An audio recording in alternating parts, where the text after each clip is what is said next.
요한복음 16장 15절로 24절까지 말씀입니다.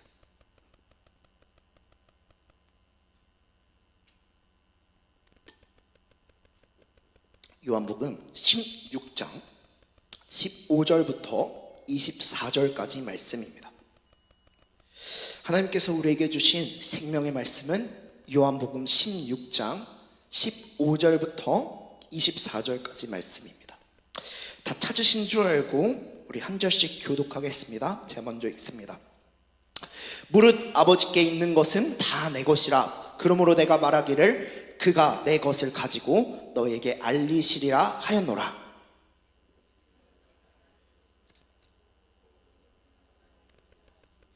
제자 중에서 서로 말하되 우리에게 말씀하신 바 조금 있으면 나를 보지 못하겠고 또 조금 있으면 나를 보리라 하시며 또 내가 아버지께로 감이라 하신 것이 무슨 말씀이냐 하고,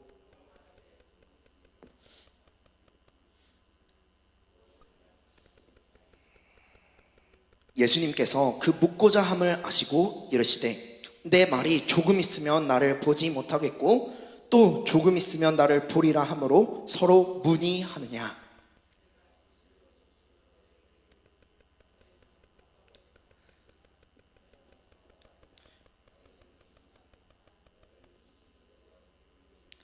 여자가 해산하게 되면 그때가 이르렀으므로 근심하나 아기를 낳으면 세상에 사람 난 기쁨으로 말미암아 그 고통을 다시 기억하지 아니하느니라.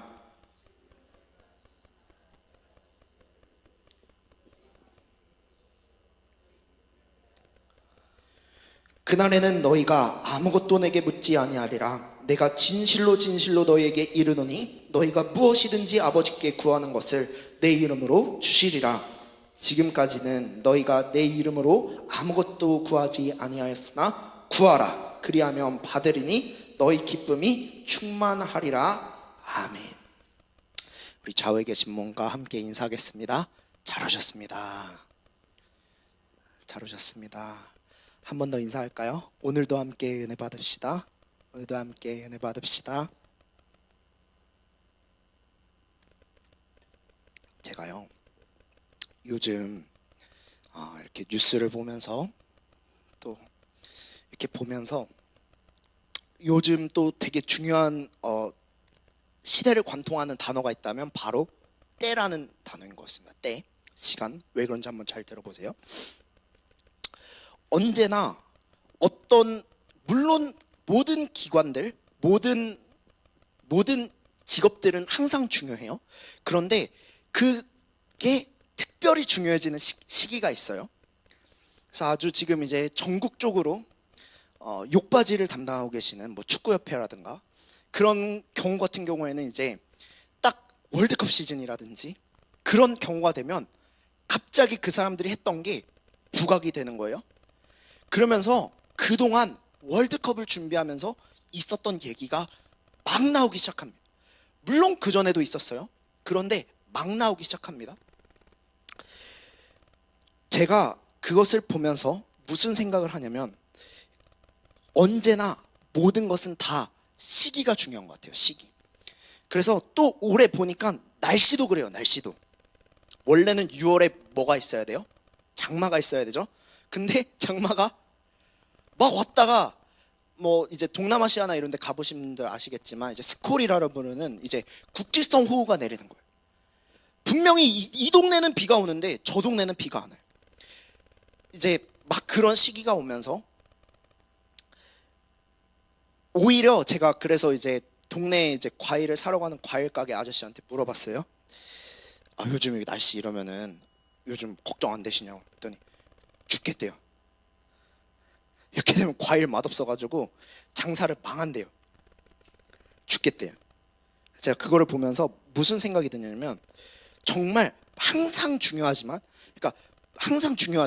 특히 더 중요한 시기가 있는 것 같습니다. 특히 더 중요한 시기가. 제가 그분한테 여쭤봤어요. 그런데 그 가게는 진짜 잘 됐거든요. 여쭤봤어요. 무슨 이유가 있으세요? 그랬더니 꽤 오랜 시간 그분은 장사를 한 40년 넘게 하신 것 같아요. 그렇게 하시면서 이런 때를 늘 대비를 하셨던 거예요. 그때 한번 얻어맞고 나서 손해를 보더라도 항상 그때를 대비할 수 있는 거래처를 뚫어놨대요. 그러니까 동네에서 다 과일을 그 집에서만 사요. 그거를 보면서 무슨 생각이, 오늘 본문이 더 생각이 났습니다. 오늘 본문을 그래서 제목을 뭐로 지어봤냐면 제자. 혹시 제목 띄워주실 수 있으세요?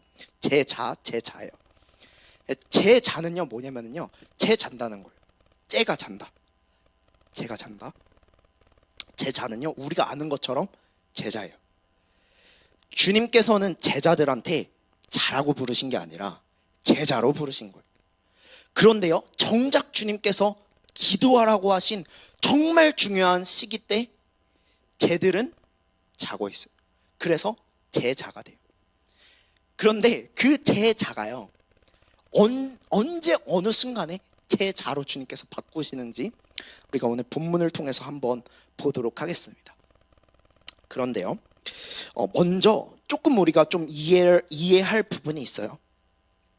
요한복음은요, 특히 복음서에서 공간복음에서 마태복음, 마가복음, 누가복음 이 세 가지 복음서에서 기록된 내용들 중에 좀 더 자세히 설명하고 싶은 내용이 있으면 그 내용을 자세히 설명해. 그 내용은 공간복음을 보면서 같이 요한복음을 보면 좀 이해가 됩니다. 그래서 이 마태복음 26장하고 같이 보면 좀 이해가 잘 되는데, 26장은 댁으로 돌아가셔서 한번 읽어보세요. 근데 마태복음 26장에서 주님께서는 다락방에서 나오셔서 우리가 소위 잘 알고 있는 최후의 만찬을 하시고 제자들과 함께 겟세마네 동산으로 가시게 됩니다. 그리고 뭐라고 말씀하시냐면, 내 마음이 매우 고민하여 죽게 되었으니 너희는 여기 머물러 나와 함께 깨어있으라. 그러세요. 깨어있으라. 어떻게 하라고요? 깨어있으라. 그래서 주님께서 땀방울이 핏방울이 되도록 기도하시고 돌아오셔서 보셨을 때 그 세 제자는 깨어 있었어요? 잠들어 있었어요? 제자였어요? 쟤들 자고 있었어요? 그런데 주님이 한탄하시면서 제자들에게 말씀하세요. 너희가 나와 함께 1시간도 이렇게 깨어 있을 수 없더냐? 이렇게 말씀을 하세요. 그리고 또다시 기도하세요. 기도하시러 가세요. 그리고 돌아오세요. 이번에는 어떻게 하고 있었어요? 이번에도 자고 있었어요. 그래서 주님께서 그 세 번째도 마찬가지였어요. 그래서 다락방에서 주님께서 분명히 구하라, 그리하면 받으리니 너희 기쁨이 충만하리라 라고 말씀을 들었던 그 제자들이 가장 결정적인 기도할 때, 기도할 시간에 깨어 있었어요? 자고 있었어요? 그래서요, 이 순간에는 우리가 오늘날 좀 생각해 볼 부분들이 꽤 많은데, 주님께서 우리에게 오늘날도 여전히 기도하라고 하십니다. 깨어 있으라고 하시고 언제나 우리에게 주님 앞에 간구하라고 하세요. 그런데요, 우리가 우리 삶을 보면 그게 녹록지가 않아요. 그래서 우리가 이 본문을 따라가면서 한번 보려고 합니다. 그런데요, 제가요 제자들의 입장에서 생각을 해봤어요. 제자들이요 낮에는 놀았어요? 아니죠. 낮에 뭐 했어요? 예수님 따라다녔어요. 그리고요 실제로 성경의 많은 곳들을 보면 예수님께 나오려고 하는 사람들이 굉장히 많았어요. 제자들은 어떻게 해요? 그러면 막는 거예요. 예수님의 보디가드 하는 거예요. 보디가드. 그러니까 단편적인 예로 어린아이가 예수님께 뛰쳐오려고 할 때 제자들이 어떻게 해요? 막아요. 그런 것처럼 제자들은요 낮에 긴장하면서 예수님의 보디가드 역할을 했던 거예요. 그러니까 피곤하죠. 그런데요 주님께서는 깨어서 기도하라고 하신 거예요. 깨어서 기도하라고. 피곤한데도 불구하고 깨어서 기도하라고 하신 거예요. 왜 그러셨을까요? 주님께서 본을 먼저 보이셨기 때문입니다. 주님께서는 하나님이시고 그렇기 때문에 사실 기도할 필요가 없으세요. 그런데 인간의 몸을 입고 오신 주님께서 우리에게 기도의 본을 보이시고자 인간의 몸을 입으셔서 엄청나게 피곤하시고 지친 육체를 이기고 기도하신 거예요. 기도를 통해서 그 삶 가운데 어떻게 살아가야 하는지 씨름하시며 보여주셨던 거예요. 제자는요 주님께서 걸어가신 길을 보고 따라가는 거예요. 따라가는. 그래서요 보통 제자들한테 이제 고전적인 표현에서 뭐라 그러냐면 도가 무엇이냐 이렇게 물어요. 도가 무엇이냐. 도 길도자 쓰는데 무슨 길을 따라가느냐 지금 그거를 물어봐요. 이 제자들은 그러면 누구의 길을 따라가는 거예요? 예수님의 길을 따라가는 겁니다. 그렇기 때문에 예수님께서 보여주신 그 모범을 따라 걸어가야 되는 게 제자예요. 주님께서 그래서 우리에게 피곤한 거 알지만 그럼에도 깨어 기도하라고 하시는 겁니다. 그래서 우리가 한번 오늘 본문을 좀 천천히 찾아보면서 주님께서 우리에게 어떻게 말씀하시는지 그리고 우리가 어디에 서 있는지 한번 보도록 하겠습니다. 본문으로 돌아갈게요. 요한복음 16장 15절입니다. 다 같이 읽어보겠습니다. 시작. 무릇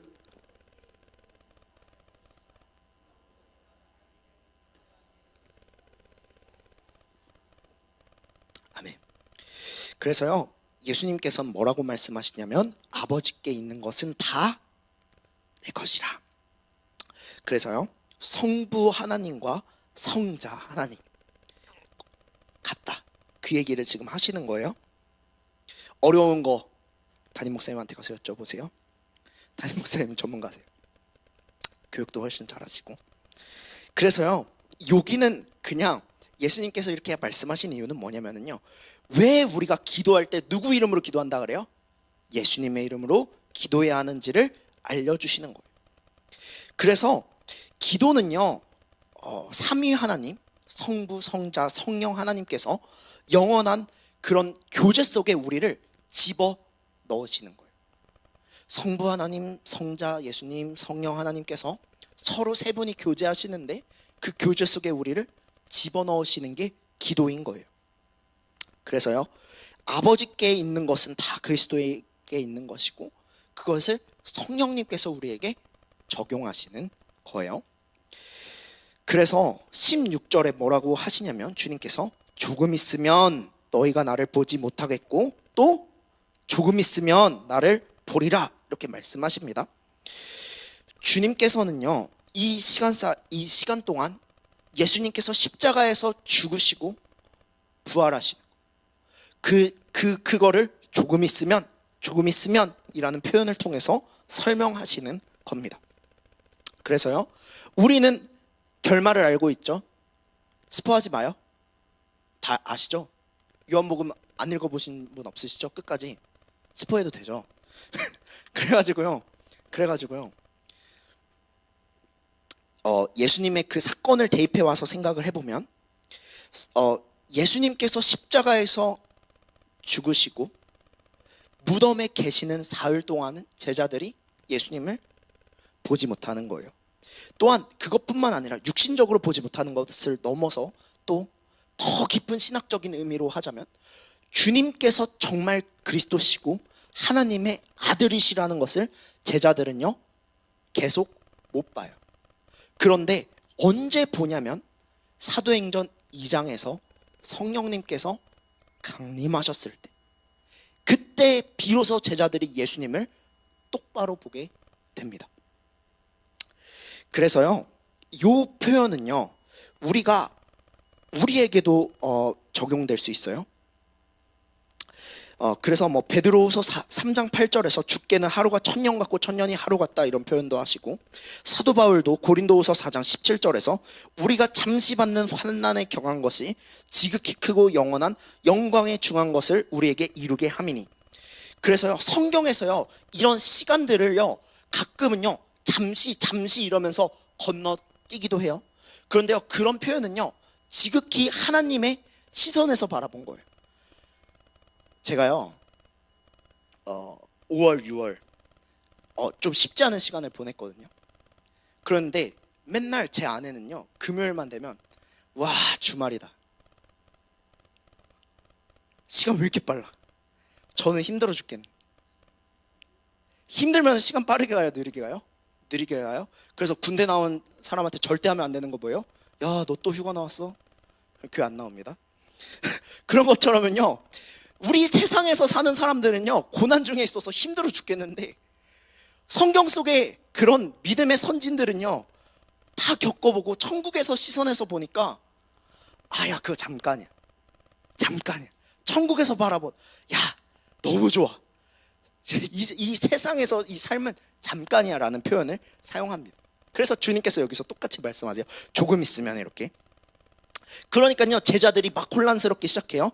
18절로 넘어가 볼까요? 18절 한번 읽어볼까요? 시작. 또 말하되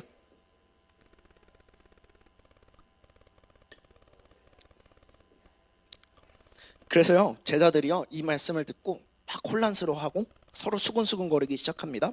그래서 주님께서 서로 그 마음을 아시고 이제 말씀하시기 시작합니다. 뭐라고 말씀하시냐면, 우리가 20절이에요. 20절 한번 볼까요? 20절 시작. 내가 진실로 진실로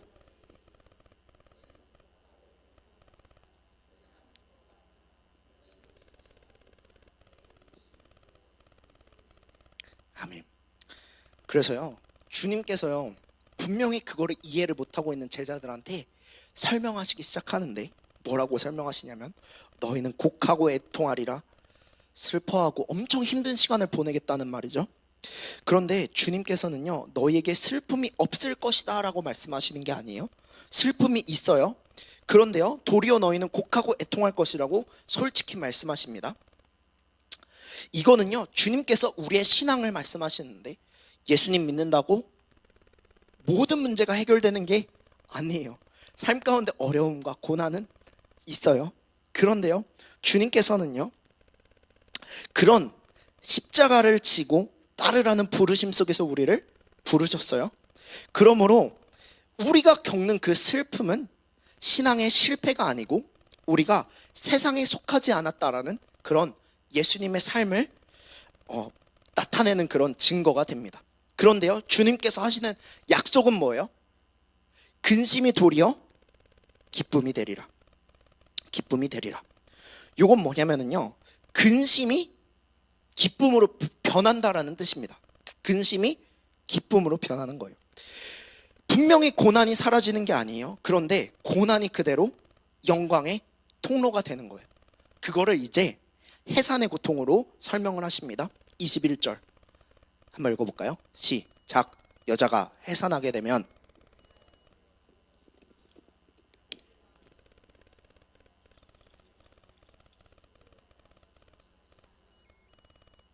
아멘.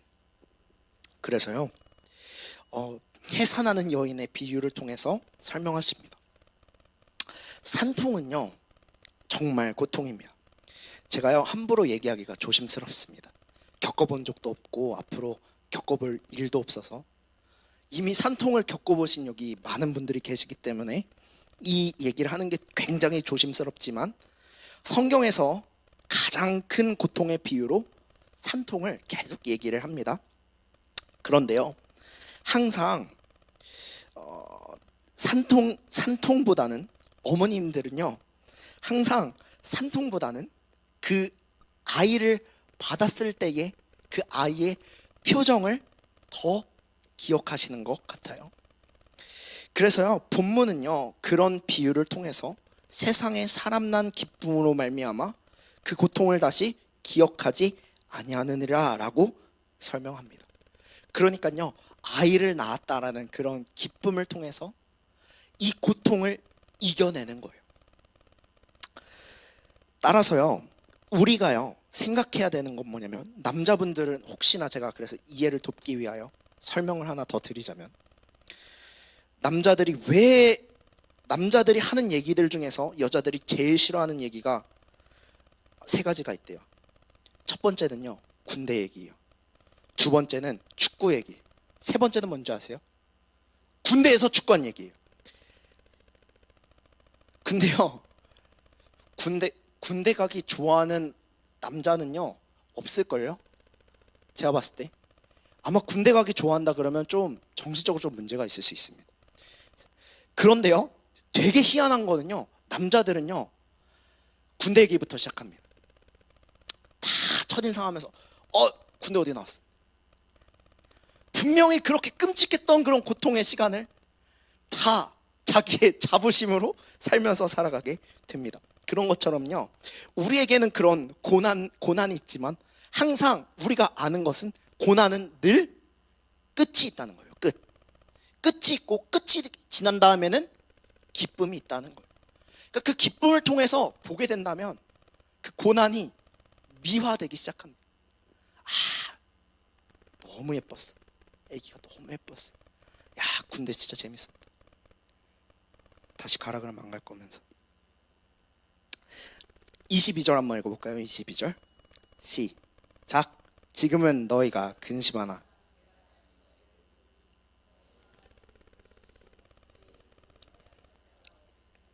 그래서요, 그런 고난 속에 새겨진 기쁨은요 잊어먹으려 해도 잊어먹을 수가 없어요. 그래서요, 주님께서는요 그 기쁨 속에 우리가 어떻게 참여하는지를 원하시는데 그게 바로 기도입니다. 기도. 23절 시작. 그날에는 너희가 아무것도 내게 묻지 아니하리라.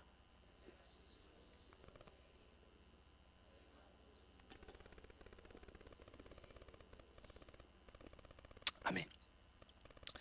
그래서요, 여기서는요 이제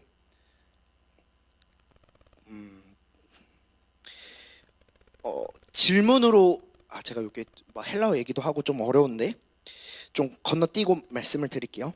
그래서요 이거를 정리하자면은요, 너희가 아무것도 내게 묻지 아니하리라. 요건 뭐냐면은요, 처음에는 질문을 통해서 시작이 되는 거예요. 그런데 기도를 하다 보면 질문은 없어지고 간구가 시작되는 거예요. 다시요. 이것이 무슨 뜻입니까? 주님, 왜 저한테 이런 환경과 이런 상황을 허락하셨습니까? 로 분명 시작을 하지만 그런 막연한 질문에서 다시 기도를 하면 할수록 하나님, 제 상황 속에서 필요한 건 이거네요. 하나님, 제 상황 속에서 주님께서 주실 것은 이거네요 하면서 기도가 바뀌는 거예요. 구체적으로 하나님의 뜻으로요. 그래서요, 그 간구는요 바로 하나님께, 아버지께 드리는 겁니다.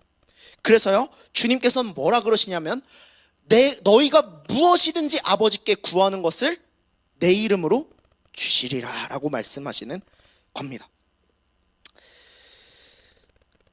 그래서요, 이 이름은요, 예수님의 이름으로 기도하는 거는요 어떤 뜻이냐면, 구약에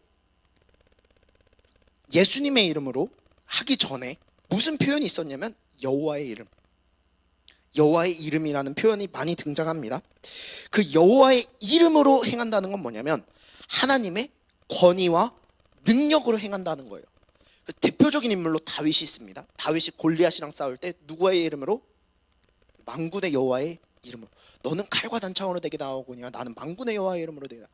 그 얘기하는 많은 것들 중 하나가 왜 그러냐면 하나님을 덧입어서 하나님으로 싸우겠다 그 말이에요. 그래서요, 이 예수님의 이름으로 기도하는 거는 지난주에 담임 목사님께서 설명해 주셨던 그 포도나무 비유랑도 또 연결이 되는데, 주님 안에서 거하고 주님과 내가 하나가 되는 거예요. 그래서요, 예수님의 이름으로 기도하고 예수님의 말씀에 순종하고 예수님의 뜻이 무엇인지 알게 되고, 그러면서 점차 우리의 기도가 질문으로 시작했다가 하나님께서 원하시는 것은 이것이구나 라고 바뀌게 됩니다. 그래서 제가 지금 결혼한 지 이제 1년이 넘었거든요. 결혼한 지 1년이 넘으면서 이제 아내랑 원래도 막 안 맞는 건 아니었는데 이제는요 서로 생각을 잘 알아요. 서로 생각을 잘 알아요. 이때 되면 이 정도 이런 거 해주면 좋아하겠지. 이렇게 해주면 좋겠지. 이제는요 서로, 원래 연애 때는요 카톡 조금만 늦어도 그냥 혼났는데 이젠 카톡 안 해도 돼요. 연락 안 해도 알아서 다 해주고요. 지금쯤이면 뭐 하고 있겠지 그러면 다 맞추고요. 그러면서요, 마찬가지예요. 신앙도 예수님과 내가 하나가 되고 예수님의 마음이 뭐지? 그거를요 삶을 통해서 계속 배우는 거예요. 예수님께서 하신 말씀, 하나님의 말씀을 통해서 하나님의 뜻이 이렇고 계속 배우면서 하나님과 하나가 되고, 그러면서 예수님께서, 하나님께서, 성령님께서 우리 삶 가운데 원하시는 게 뭐지? 라고 기도를 통해서 계속 기도를 하면서 나아가게 되는 겁니다. 그래서 24절에 피크를 찍어요. 한번 읽어볼까요? 24절 시작. 지금까지는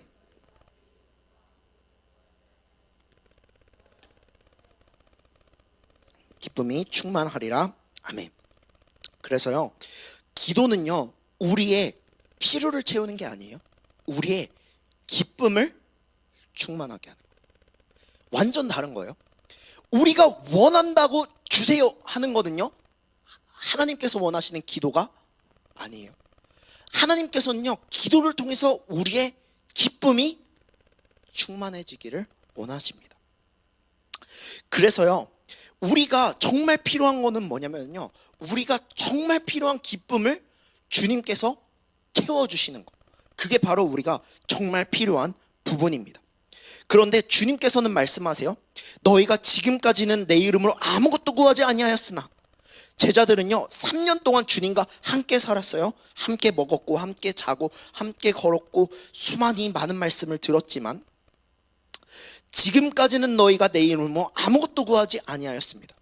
왜 그러냐면 예수님의 이름으로 드리는 기도는요 예수님께서 십자가에서 죽으시고 부활하시고 승천하시고 성령님께서 임하셨을 때에 시작되는 새 언약의 특권이었습니다. 어려우면 넘어갈게요. 그래서요 이런 새 언약의 특권을 주님께서 우리한테 주신 겁니다.